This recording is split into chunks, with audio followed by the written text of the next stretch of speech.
เอาพี่น้องเอ้ยมาเบิ่งคนขี้หายนี่มาเบิ่งเอาเด้อคนขี้หายนี่พี่ซับมันเป็นคนขี่ใจน้อยแบบบ่เข้มแข็งจะดีโอนเอ้ย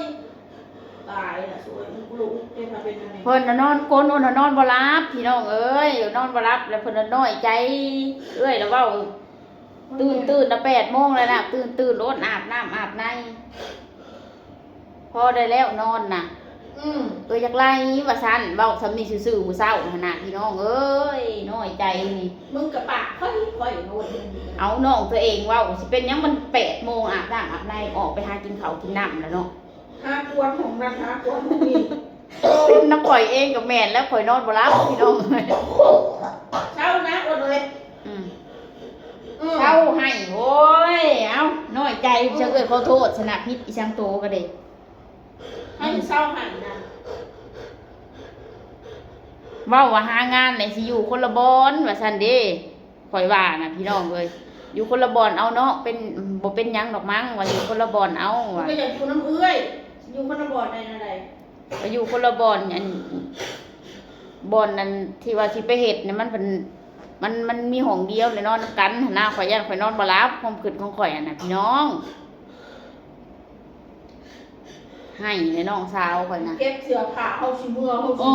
เก็บเสื้อผ้าเฮาสิเมื่อมนต์ไปส่งเฮาท่าด่านลูกตัวเนาะสิเมื่ออย่างเดียวเท่าไหร่เมื่อนะคะโอ้ยใหญ่เด้ออ้นสู่นี่กว่าโตก็ได้30กว่าอยู่ข้างหลังข้างหน้าอยู่ทั้งลูกทั้งผัวทั้งลูกทั้งผัวทั้งพ่อเมื่อไปสิกินสิอยากหยังต้องอดต้องทนแล้วไปอยู่น้ำข้นนึงคือกันเขาเว้าจะเลยดินหน่อยเจ้าสิมาให้บ่ได้เดี๋ยวอ้นนั่งให้เขาให้เมื่อเราได้อ้นเอ้ยอ้าวอ้นเป็นอะไรถ้าอย่างนั้นก็กลับเลยเขาว่าจังซี่เลยอยู่ไม่ได้ก็ไม่ได้บังคับนะเขาบ่ให้แล้วเขาก็สิว่าเป็นนี่แหละสู้นี่กว่าอ้นเอ้ยเคยอยู่สบายแบบตัวน้อยใจเอ้ยเว้าให้น่ะบ่เอ้าเนาะบ่ฮะขอโทษสู้ให้เบิ่งนี่พี่น้องสาวข่อยน่ะโตใหญ่ซื่อๆเลยพี่น้องไว้ใจซ้ำนี่ใจฮะน้อยแท้ๆใจเพิ่นน่ะบ่ได้มือใจโลดมั่วแหละโทรหาผัวเดี๋ยวมั่วหยังเบิดเงินเป็นเท่าไหร่ล่ะมามาบ่ได้แม่นว่าบ่ใช้เงินโตก็ได้ยืมสินมาบ่แม่นง่ายโอ้ยน้องข่อยพี่น้องเอ้ยเอาผิดที่เอื้อยนี่แหละเอ้ามึงก็จะเว้าให้มันบัดเว้าอีหยังก็เว้าเท่านั้นแหละจะเว้าให้มันนอนบอกให้มันนอนมันแจ้งแล้วทุกคนกวนอยู่แล้วใครไปห้องข่อยก็ไปกวนข่อยได้พี่น้องข่อยไล่นี่แม่ข่อยบอกมึงสิมาพาทุกคนอย่างนี้ข่อยนอนบ่หลับเบิดคืนพี่น้องข่อยเอามันแจ้งแล้วเนาะ8 โมงแล้วลูกเถาะว่ะอาบน้ำอาบในเนาะที่นอนในรถก็บ่นอนโอ้ยย่านผีเหรอน้อยใจอ้นเศร้าให้สู่เด้อนะอ้นก็สิบอกเจ้าสู่นะคนเว้าเครียดเอื้อยพี่สั่งบ่ให้เอื้อยเว้าจักดีบ่เอื้อยก็เป็นเอื้อยตูเนาะเว้าน้อยเดียวนึงเว้าเป็นยังเอื้อยน้องเจ้าของเว้าซะมันช่วยแพงกูก็ย่นและทุ่มเทมันสั่งใดกับน้องกับนุ่งนะช่วยเครียดพี่สั่งขอโทษเอ้าอ้อยเอาสเต็กน้อยชิ้นเจ้าไว้บ่อ้อยเอาได้ไปอ้อยเอาน้องไว้ได้ให้พี่น้องเลยให้พี่สั่งดึงนี่ฮะหาจนได้งานพุ่นแหละเอาแถวบ้านนั่นใกล้ๆบ้านเฮาเอา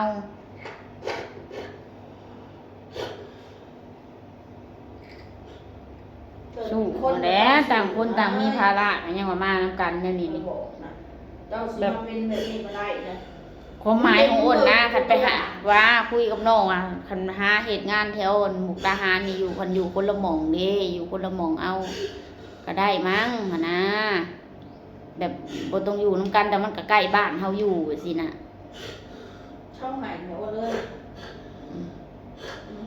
มึงน้อยใจอย่างอันนี้ค่ะใช้มึงว่าเอ้ยฟังเอาเว้ามึงรู้เอาเครียดอีหยังเอ้ยเอาเว้าเบิ่งฮะน้อยใจเอ้ยเว้าให้นอนกวนเอ้ยบ่ได้รับแต่นอนเป็นภาระหั่นบ่หรืออะไร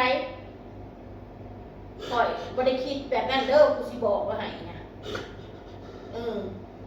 เอาล่ะพี่สังเด็กมียังจะกินน้ำกันไม่ได้ขึ้นเลยนะว่าน้องเป็นภาระนะมึงก็ต้องคิดเลยพวกคนเศร้านี่แหละนั่นแหละคอยว่า หลายอย่างมันไม่ได้ว่าแต่เรื่องโกนหรอกว่าหลายอย่างเรื่องเงินเรื่องคำเรื่องยังแน่หั่นแหละ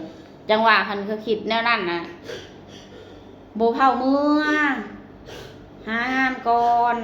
ทำใจเย็นๆเลยหรอก จังหวะอยู่แยกกันอยู่กะได้มั้งเอ้ยว่านะสินะ เขาต้องเข้มแข็งเลยเนาะเขาสิ บางทีงานกะ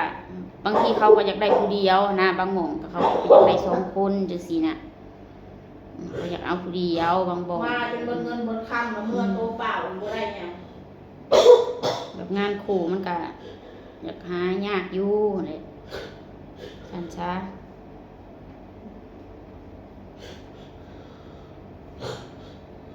หายเลย ยังเราต้องบนสองคนไปอยู่น้ำ ว้าวผมดู ค่ะสิบอก เราดู ว้าวเราก็สร้างมันหายมันที่มันพอใจอยู่นะ เอา มันอยากหายมันหายแล้วมันทางเข้าไหนมันทำสิว่าเอง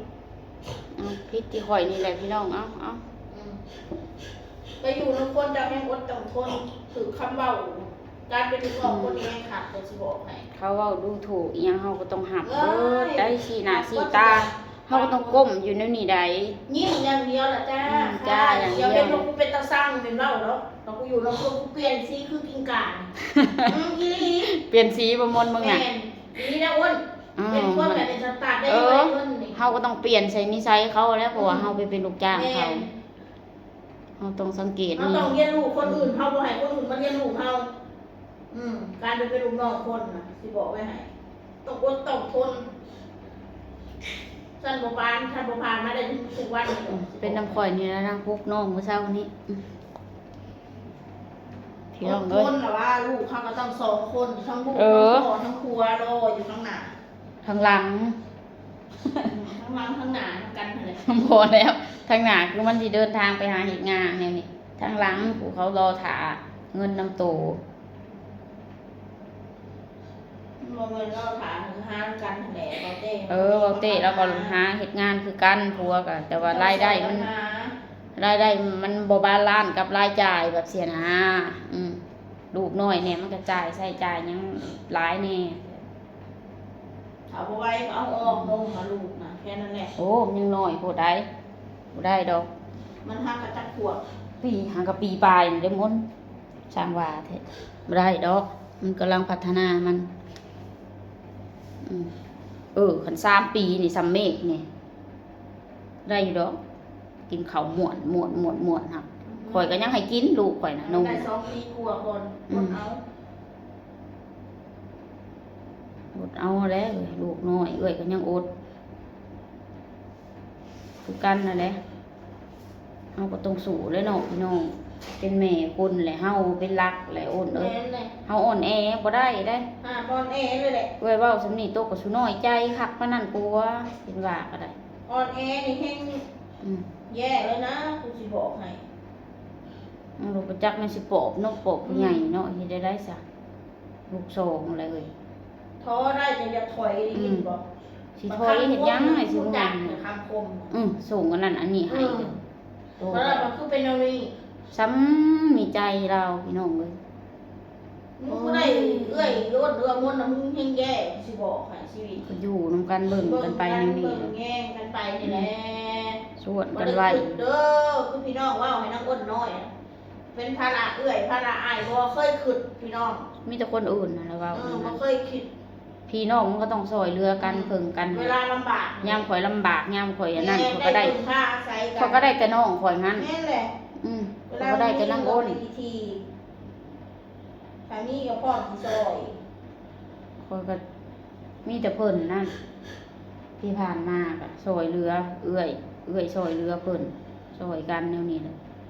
บ่มีก็หยิบยื่นใช้กันบ่มีแล้วก็บ่มีแหละเอื้อยบ่มีแล้วก็ได้ เนาะแม่นว่ามนต์บ่มีก็บ่มีแหละ กินเกลือนำกันแหละเนาะเฮ็ดได้ซะ ชอบหายนะ เจ้าแม่โอน บุคคลบางทีน้ำตาคนกันอะไรนะ เจ้าแม่สิสู่หรือบ่สู่ได้นี่ฮะ ก็ต้องสูแล้วเนาะ บ่ ที่ว่าบ่สูบ่เอาอะไรมันใช่บ่ได้ถ้ามันบ่สูนี่ มันสิบ่ได้อีหลีบ่ เป็นอะไรก็เป็นกระมวล จังหวัดมุกดาหารนครพนมสกลนครนี่มันสิบ่ได้จักงานไหนบ่เลาะเมื่อฮอดนี่ มันเยอะแยะค่ะคนสิเห็นเนาะอ้น ฮอดเทือนนี่เลาะพาเลาะนี่เด้อเติมน้ำมันใส่ บ่อึดดอก ก็สิเติมไหนให้ดอกน้ำมันน่ะ มันยากนะสำนักมันบ่ได้ใส่ปัญหาตรงนั้นฮะมันปัญหาตรงที่มันได้งานนี่เออ เอาบอกน้องก่อนเด้อพี่น้องเด้อให้เพิ่นใจเย็นก่อนพิษน้ำข่อยนี่แหละเอ้า